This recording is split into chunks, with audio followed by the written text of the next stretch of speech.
জুলাই সনদ প্রতিপালনে অঙ্গীকারাবদ্ধ বিএনপি। গণভোটে নয়, সংবিধান সংশোধন হবে সংসদে, বললেন সালাউদ্দিন।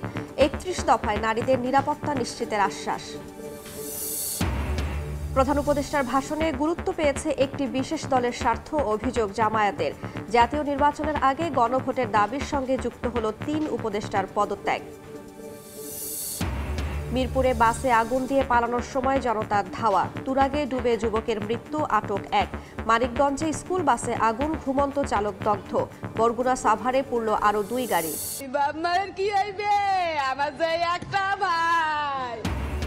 ৩ দিন আগে বন্ধুর সঙ্গে ঢাকায় আসেন আশরাফুল। ২ দিন পর ড্রাম থেকে খণ্ডিত মরদেহ উদ্ধারের ঘটনায় মামলা, আটক হয়নি কেউ। গ্রামের বাড়ি রংপুরে মাতম।